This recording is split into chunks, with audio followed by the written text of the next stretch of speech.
Dans cette vidéo, on va analyser en détail ce que sont les fruits. Tu vas comprendre ce que ces aliments-là apportent en nutriments pour ton corps. Tu vas comprendre si les fruits sont réellement bons pour la santé. Et tu vas voir qu'en fonction de ce que je vais t'expliquer, ce n'est pas forcément toujours le cas, c'est pas forcément ce que l'on croit.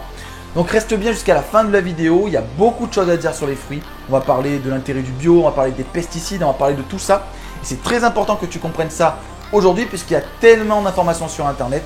On te dit qu'il faut manger 5 fruits et légumes par jour. Et dans cette vidéo, je vais t'expliquer en détail tout ce que tu dois savoir sur les fruits. Salut les mini-diètes, j'espère que vous allez bien. C'est Anthony, diététicien diplômé. Si tu viens de me découvrir à l'instant, bienvenue à toi. Bienvenue sur la chaîne ADF Coaching, une chaîne qui parle de nutrition et de perte de poids sans régime et sans sport. Si ce type de contenu t'intéresse, n'hésite pas à t'abonner, à activer la cloche. Comme ça, tu recevras des notifications dès que je sors une vidéo. Donc, je te laisse t'abonner et on peut passer à la vidéo. Alors, est-ce que les fruits sont-ils réellement bons pour la santé? Parce que l'on entend partout qu'il faut consommer 5 fruits et légumes par jour. Donc, est-ce que c'est le cas? Ce que je te propose dans cette vidéo, c'est qu'on commence dans un premier temps par analyser en détail ce qu'apporte le fruit en nutriments. Comme ça, tu pourras te faire ton propre avis et me dire d'ailleurs toi si tu penses que les fruits sont bons pour la santé. Ensuite, dans un deuxième temps, je t'expliquerai pourquoi dans certaines conditions, le fruit peut même être dangereux pour ta santé. Enfin, je te donnerai mes meilleurs conseils pour que tu puisses te retrouver par rapport à toutes ces informations et faire le meilleur choix alimentaire possible. Passons tout de suite sur mon tableau et ce que l'on va faire en fait, c'est qu'on va faire une moyenne pour 100 grammes. Donc, quand tu manges 100 grammes de fruits en moyenne, tu vas absorber dans un premier temps de l'eau. Il faut savoir que les fruits ont en moyenne 85% d'eau, ce qui est énorme. Ça veut dire que quand tu prends 100 grammes de fruits, tu as déjà 85 grammes d'eau. Petit aparté, on estime que les besoins en eau de l'organisme sont couverts de moitié par les liquides, par les boissons et par l'autre moitié par les aliments. Et tu vois que les fruits déjà sont un aliment très intéressant sur ce point-là. Deuxième nutriment présent dans le fruit, ça va être le sucre. Et oui, les fruits contiennent une quantité non négligeable de sucre, de glucides. Donc on estime qu'il y a pour 100 grammes, 12 grammes de glucides, à peu près 12%, ce qui fait l'équivalent d'une cuillère à café, une grande cuillère à café de sucre. Donc dans ces glucides, tu vas retrouver plusieurs types de glucides. On a le glucose, le fructose et le saccharose. Sache que la majeure partie du fruit, c'est du saccharose. C'est le même sucre qu'il y a dans le sucre de table, qu'il y a dans les bonbons, qu'il y a dans les sirops, d'accord? Et après l'autre partie, ça va être du glucose et du fructose. Après, la répartition en glucose, fructose et saccharose dépend des fruits. Mais retiens que la grande majeure partie du sucre présent dans le fruit, c'est du saccharose. Et après, on a, en fonction des fruits, un peu plus de fructose, ce qui fait que ça peut jouer aussi sur l'IG. L'IG, qu'est-ce que c'est? C'est l'index glycémique. L'index glycémique, c'est la capacité qu'a un aliment à faire augmenter ta glycémie. Retiens que pour les fruits, l'index glycémique, il est relativement bas. C'est entre bas et modéré. Ça dépend des fruits, mais la plupart des fruits ont un IG qui est bas. Les fruits sont donc des aliments qui sont assimilés lentement. Donc il n'y aura pas de problème au niveau de ta glycémie.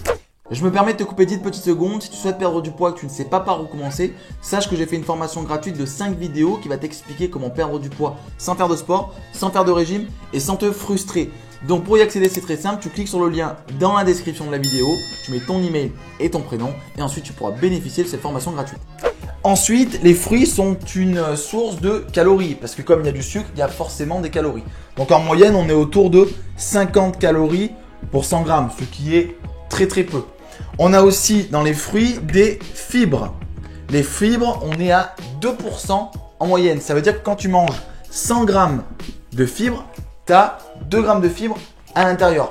Et si on se fie par rapport aux recommandations de l'État français, on nous recommande nous de consommer entre 25 et 30 grammes de fibres. Donc si tu prends 5 fruits et légumes par jour, donc admettons qu'un fruit pèse 200 grammes, ça fait à peu près 20 grammes de fibres. Donc si tu manges des recommandations qu'on te recommande en fruits, tu auras couvert la majeure partie de tes besoins journaliers en fibres. Les fibres sont des molécules très importantes et indispensables pour le corps puisqu'elles permettent la régulation du transit, elles permettent d'entretenir ton microbiote, elles permettent de prévenir des maladies cardiovasculaires et des maladies comme le diabète. Donc, je t'ai mis une vidéo juste ici qui reprend ce sujet dans les moindres détails, donc n'hésite pas à aller la regarder juste après. Autre molécule que tu connais très bien qui sont contenues dans les fruits, ce sont les minéraux. Les fruits contiennent à la fois du calcium, du potassium et du magnésium. Donc on va pas détailler le rôle de chacun des 3 nutriments parce que sinon la vidéo va durer 45 minutes. Mais retiens que les fruits, si tu respectes les recommandations de 5 fruits et légumes par jour, tu peux couvrir un tiers de tes besoins en calcium, donc un tiers des recommandations françaises en calcium. Le fruit ne contient pas de sel et contient en plus du potassium, ce qui est très rare dans les aliments parce qu'on a des aliments aujourd'hui qui sont beaucoup plus riches en sel et beaucoup plus pauvres en potassium. Et le corps, pour fonctionner correctement, a besoin d'avoir un équilibre entre le potassium et le sodium. Donc déjà les fruits sont très importants par rapport à ça parce qu'ils fournissent une quantité de potassium importante pour le corps. Autre molécule que tu connais aussi très bien, ce sont les vitamines. Et tu vois, les fruits sont très riches en vitamine C et en vitamine A. Et il faut savoir que les fruits et aussi les légumes sont les seuls aliments qui contiennent de la vitamine C. Et donc si tu ne manges pas de fruits sur ta journée, il y a de fortes chances que tu risques d'être carencé en vitamine C. La vitamine C est très importante pour le corps parce qu'elle va permettre dans un premier temps déjà de protéger ton corps contre les agressions extérieures. Elle a un rôle d'antioxydant et donc sans vitamine C, tu risques de développer une maladie qui s'appelle le scorbut. Mais j'ai fait une vidéo là-dessus, je te la mets au-dessus, comme ça tu pourrais la regarder si ça t'intéresse aussi. La vitamine A a aussi un rôle antioxydant, mais il y a aussi un rôle au niveau de la peau, de l'immunité et des yeux. Et d'ailleurs dans le fruit, il y a d'autres molécules qui sont aussi des antioxydants qui viennent renforcer le rôle de la vitamine C et de la vitamine A. Ces molécules sont ce que l'on appelle des flavonoïdes, des tannins et des caroténoïdes. Donc en fait dans le fruit, tu as vraiment un cocktail de molécules antioxydants et ces molécules sont très importantes pour le corps parce qu'elles vont en fait protéger tes cellules contre les agressions extérieures. Si tu veux, quand tu vis, quand tu fais du sport, quand tu respires, quand tu stresses et surtout si tu stresses beaucoup, tu crées des radicaux libres. Et les radicaux libres sont des molécules oxydantes, elles, qui vont venir attaquer tes cellules. Et en fait, les molécules antioxydantes vont, elles, servir de bouclier et vont empêcher ces molécules-là de dégrader ta cellule et donc de l'abîmer.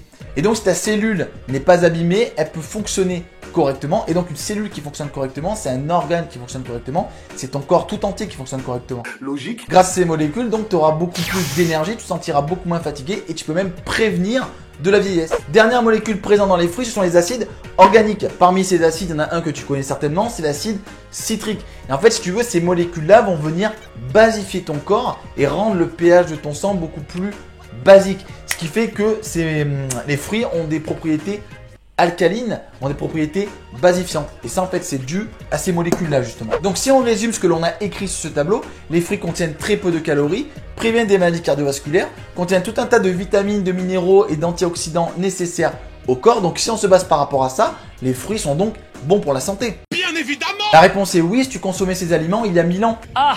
Le problème aujourd'hui, c'est que les aliments contiennent beaucoup moins de vitamines et de minéraux qu'il y a déjà rien que 100 ans. Tu vois, il y a 100 ans, une pomme contenait 100 fois plus de vitamine C qu'aujourd'hui. Une orange contenait 20 fois plus de vitamine A qu'aujourd'hui. Donc les fruits sont déjà beaucoup moins intéressants d'un point de vue nutritionnel. Et d'ailleurs, comment ça s'explique? Mais c'est qu'aujourd'hui, en fait, les sols sont beaucoup plus pauvres en nutriments. Les fruits ne sont pas assez mûrs, la croissance est trop rapide et on a beaucoup moins de variétés de fruits. Tu vois, par exemple, on a beaucoup moins de variétés de pommes qu'il y a peut-être 100 ou 200 ans. Tout simplement parce qu'aujourd'hui, on sélectionne les pommes les plus résistantes avec des pesticides justement pour qu'on puisse avoir une production optimisée et optimale de ce fruit. Et pourquoi les fruits peuvent même être dangereux pour la santé? Justement parce qu'aujourd'hui, on utilise des pesticides. Tu vois, on utilise énormément de pesticides pour empêcher les parasites de venir attaquer les fruits. Et il y a des fruits, encore une fois comme la pomme, qui contiennent énormément de pesticides. D'ailleurs, si je dis pas de bêtises, la pomme, c'est l'un des fruits qui contient le plus de pesticides au monde. Et tu vois, aujourd'hui, on ne sait pas encore les effets qu'il pourrait y avoir sur le corps de consommer une quantité importante de pesticides. Et d'ailleurs, il faut savoir que quand on dit quand l'État nous recommande de manger 5 fruits et légumes par jour, en fait, c'est une balance bénéfice-risque entre le fait que quand tu vas consommer 5 fruits et légumes par jour, tu vas apporter tout un tas de molécules que l'on a vu tout à l'heure qui sont intéressantes pour le corps, mais en même temps, tu vas apporter aussi des pesticides. Donc en fait, ils ont trouvé un juste milieu pour que tu puisses avoir des molécules intéressantes sans trop mettre en danger ta santé à cause des pesticides justement. Il y a fort à parier qu'il y a 1000 ans, nos ancêtres devaient consommer beaucoup plus de fruits, beaucoup plus de légumes par jour que nous et donc avaient un retour au niveau de leur santé qui était bien meilleur que nous, donc parce que nous en fait on ne peut pas consommer autant de fruits et légumes par jour. On devrait en consommer beaucoup plus que 5 par jour, mais on ne peut pas parce qu'il y a tellement de pesticides à l'intérieur qu'on ne sait pas les effets négatifs que ça peut faire sur le long terme. Quels sont les conseils que je peux donner pour limiter au maximum les effets néfastes des fruits sur ta santé? Premier conseil que je peux donner déjà, c'est une consommation de fruits qui est variée. Plus tu consommeras des fruits variés, plus tu limiteras l'accumulation de certains pesticides. Si tu prends toujours les mêmes fruits, si tu prends toujours des pommes par exemple, tu vas toujours accumuler le même type de pesticides dans ton corps et la dose est toujours le poison. Donc si tu as plein d'un pesticide A dans ton corps, et bien du coup, tu auras plus de chances de développer des maladies. Alors que si tu as un petit peu de pesticide A, un petit peu de pesticide B, un petit peu de pesticide C, du coup, tu vas répartir et minimiser les risques. Deuxième conseil, tourne-toi vers des fruits qui sont plutôt frais et des fruits qui sont plutôt mûrs. Comme ça, tu auras déjà un maximum de vitamines et de minéraux à l'intérieur. Et le troisième et dernier conseil va être de te tourner vers des aliments bio si tu en as les moyens. Les aliments bio, les fruits bio ne sont pas marketing. Une pomme bio contient beaucoup moins de pesticides et même vraiment beaucoup moins qu'une pomme qui n'est pas bio. Donc si tu as les moyens de te fournir en fruits et en aliments en général bio, prends du bio. Et voilà, on arrive à la fin de la vidéo. J'espère que ça t'a plu. Si c'est le cas, n'hésite pas à mettre un j'aime sur la vidéo. Écris-moi en commentaire aussi si toi tu consommes des fruits bio ou des fruits normaux. Aussi la quantité que tu manges par jour, ça m'intéresse de savoir.